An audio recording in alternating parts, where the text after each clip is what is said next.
Hello everyone, সবাইকে good morning. তোমরা সকলে কেমন আছো? আশা করি ভালো আছো, সুস্থ আছো। আমিও খুব ভালো আছি, সুস্থ আছি। সকাল সকাল শিউলি ফুল, শরতের ফুল, শিউলি ফুল দিয়েই শুরু করলাম আজকের সকালটা। আশা করি তোমাদের সকলের দিনটা যেন আজকে এরকমই যায়, এই শরৎ ফুলের মতো সুন্দর, একদম গন্ধময়। তা দেখো, এই যে আমি সকালবেলা ফুল তুলতে শুরু করে দিয়েছি গাছ থেকে শিউলি ফুল।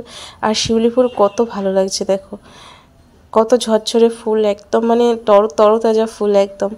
আর গন্ধটাও তো সেই লাগছে, আর হেভি ভালো লাগছে পুরো, একদম মানে কি বলবো, মন ছুঁয়ে যাচ্ছে শিউলি ফুলের দেখে। তারপরে দেখো এখানে ফুল পড়েছে, আর ওই পাশে যেই গাছটা ছাড়া দিয়েছি ওই দিকটা অনেক ফুল পড়ে গেছে। তা ওখান থেকেও দেখো বেশি, দেখো কতগুলো ফুল পেয়েছি। আর এই ফুলগুলো আমি মামিদেরকে দিতে যাব, মানে এইখান থেকে কিছু ফুল নেব, ফুল নিয়ে পাশের বাড়ি মামিকে দিতে যাব। আর আমি কি করে গেছি দেখো, পাশে যেভাবে গিয়েছি আবার ওইভাবেই আসছি দেখো, ওইভাবে আমি ওখান থেকে চলে আসলাম। আর এই ফুল নেব, ফুলগুলো সাজির মধ্যে রেখে মামিদের বাড়িতে যাব, মামিদের বাড়িতে দিয়ে আসবো কিছু ফুল। আর আমি ওখান থেকে কিছু জবা ফুল নিয়ে আসবো। তা ফুল কোরানো হয়ে গেছে, আর এখন মামিদের বাড়িতেও চলে যাব। আর তারপরে চলে যাব এখন বিছানা গোছাতে। তা আগে বিছানাটা গুছিয়ে নেব, তারপরে করব অন্য কাজ। আর এই দেখো মামিদের বাড়ি থেকে চলে এসেছি, আর আমার ছেলে বিছানার মধ্যে কত কি রেখেছে সেটাই আর কি আমি দেখাচ্ছিলাম, যে দেখো কত কিছু আমার ছেলে রেখেছে বিছানার মধ্যে। আমি সেইগুলো নিয়েই দেখি, ওইভাবে চোখগুলো ওরকম মোটা মোটা করেছিলাম। দিয়ে তারপরে দেখো বিছানায় দেখো গুছিয়ে নিচ্ছি আমি, ফটাফট করে বিছানাটা গুছিয়ে নিই। আর বিছানা গোছানোর আগে আমি একটু গান চালিয়ে দিয়েছি, টিভিতে গান শুনবার করব। আর খুব সুন্দর গান হচ্ছিল টিভিতে। গান শুনতে আর কাজ করতে আমার তো কত ভালো লাগে, তোমরা তো সকলেই জানো বেশ ভালো। আর ছবিটা একটু দেখো ক্লিয়ার আসছে না, একটু হালকা হালকা কালচে কালচে আসছে, এতে তোমরা কোনো কিছু মনে করো না প্লিজ, একটু অ্যাডজাস্ট করে নিও। তা যাই হোক, আমি তোমাদের সাথে কথা বলতে বলতে বিছানাটা গুছিয়ে নিলাম পরিষ্কার করে। আর বিছানার চাদর ফাদরগুলো সব নামিয়েছিলাম, এই কারণে নামিয়েছিলাম, বিছানার মধ্যে যখন বিছানার চাদরটা পাতা হয় না, ছেলে এত বেশি ওর মধ্যে লাফালাফি করে, বিছানার চাদরগুলো সব এদিকে চলে আসে, গুটিয়ে যায়। তাই আমি সব কিছু একবারে নামিয়ে পরিষ্কার করে নিয়ে এখন আমি ভালো করে এটা ঝেড়ে নেবো, ঝাঁটা দিয়ে আগে ভালো করে। তারপরে আমি আবার এর মধ্যে চাদর পাতবো, চাদরটা ঝেড়ে নিয়ে এসে। আসলে বিছানা গোছাতে আসলে আমার অনেকটা টাইম লেগে যায় ঘরের মধ্যে, শুধু বিছানাতেই। এদিকে ঠিক করো, এই কোণা ঠিক করো, এই কোণা ঠিক করো। আর জুত মতোভাবে যদি আমার কোনো কিছু না থাকে না, আমার ভালো লাগে না। পুরো গোছগাছ করে একদম গুছিয়ে গাছিয়ে রাখবো, এটাই আমার সব থেকে ভালো লাগে। তারপর দেখো এখানে সুন্দর গান হচ্ছে। এই অক্ষয় কুমারের এই বইটা আমার খুব ভালো লেগেছে, আর এই গানগুলো আমার খুব ফেভারিট। তা আমিও মন দিয়ে আর কি টিভির দিকে তাকিয়ে আছি আর কি দেখার জন্য। তা দেখছি আমি এটা। তারপরে দেখো এইদিকে ঠিক করছি তো ওইদিকে গুটিয়ে যাচ্ছে, আর ওইদিকে ঠিক করছি তো এই দিকটা গুটিয়ে যাচ্ছে, এরকমই চলছে। আর এইভাবেই চলতে চলতে আমি দেখো পুরো একদম মানে বিছানাটা পুরো গুটিয়ে একদম সোজা করে নিয়েছি, একদম পুরো দেখো একদম পুরো পারফেক্ট করে নিচ্ছি। এরপরে বিছানার চাদরটা ওর ওপর থেকে দিয়ে আমি তাড়াতাড়ি কাজ করে নেবো। কেন বলো তো, আজকে তাড়াতাড়ি লেগে গেছে কাজের, কারণ আজকে আমার বাবা আসবে। আমাদের পুজোর জামা কাপড় দিতে আসবে। তোমরা যদি আমাকে কমেন্টসে বলো, তবেই আমি তোমাদের আমার পুজোর যেসব জামা কাপড় হয়েছে, আমার পুজোর কালেকশানগুলো, তবেই সেগুলো আমি দেখাবো। আর তোমরা যদি আমাকে কমেন্টস করে না বলো, আমি কি করে দেখাবো? তাই আমি দেখাবো না, ঠিক আছে?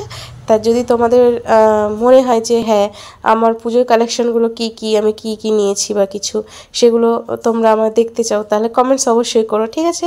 তা আমাদের পুজোয় খুব বেশি হয় না, আমাদের তো অত বেশি টাকা পয়সা নেই, আমাদের ছোটোখাটোই সব কিছু হয়। আর যেমন বাবা দিয়ে গেছে তাই দুটো হয়েছে, বাবা না দিলে হয়তো একটাই হতো, এরকম আর কি। মানে আমাদের পুজোয় কোনো রকমভাবে চললেই হলো, এরকম আর কি। মানে আগে বাপের বাড়িতে আগে যেমন বাবাই শুধু দিত, আর কেউ আদার্স অন্য জায়গা থেকে আমি কখনো জামা কাপড়ও পেতাম না বা কিছুই না। আগে যেমন বাবা একটাই জামা কিনে দিত, তাও অনেক দেরি হতো, সবার পুজোর কেনাকাটা হয়ে যেত। আর আমরা অপেক্ষায় থাকতাম কখন হবে কখন হবে। তা আমাদের বাবা ঠিক মানে মহালয়ার কিছুদিন আগে বা মহালয়ার পরে তখন বলতো যে চ মা বাজারে নিয়ে যাব। তখন বাবা বাজারের দোকানে নিয়ে গিয়ে আমাদের জন্য পুজোয় জামা কাপড় এনে দিত। তখন একটা জামা মানে 100টা জামার সমান। ওই একটা জামা যখন পেয়ে যেতাম না বাবার কাছ থেকে, তখন কত ভালো লাগতো, মানে পুজোয় জামা পেয়েছি এটাই শুনতেই মানে একটা আলাদা আলাদা একটা মানে অনুভূতি হতো। এই একটা জামা পরে ষষ্ঠী, সপ্তমী, অষ্টমী, নবমী, দশমী কাটিয়ে দিয়েছি। আর এখন মানে কি বলবো, পুজোয় দুটো দুটো হয়ে গেল, দুটোও হচ্ছে, বাবা দিয়ে যাচ্ছে, বরের কাছ থেকে নিচ্ছে, আবার নিজেদের কাছে টাকা জমিয়ে রেখে কিনছে, মানে তিনটেও হয়ে যাচ্ছে। তা সপ্তমী অষ্টমী নবমী 3 দিনে 3 রকম জিনিস পরে গিয়েও যেন আমাদের পুজো কাটে না। আর তখন একটা জামাতেই আমাদের পুজো কাটিয়ে দিয়েছি। তা সেই হচ্ছে ব্যাপার, মানে যত মানে জস্মিন দেশে জগাচার যেরকম একটা কথাই আছে, সেই রকমই হচ্ছে আর কি। মানে যত মানুষ পায় না, তত বেশি মানুষ বলে যে আরও লাগবে, আরও লাগবে, আরও লাগবে। মানে ছোটোবেলাটাই আমাদের কত ভালো ছিল, আমরা ওই একটা ড্রেস, একটাই জামা পরে পুজোর প্যান্ডেলে যাওয়া, ঠাকুর দেখতে যাওয়া। আর এখন পুজো মানে পঞ্চমী থেকে, এখনকার সময়ে সবাই দেখি মহালয়ার থেকে স্টার্ট করে দিচ্ছে। আর আমরা যখন আগে ছিলাম, মানে আমার বিয়ের আগে, আমার ছোটোবেলাটা, ওই বাবা ছুটি করতো, বাবা একদিনই নিয়ে যেত। একদিনে হয় মানে সপ্তমী অষ্টমী, না হলে নবমী দশমী।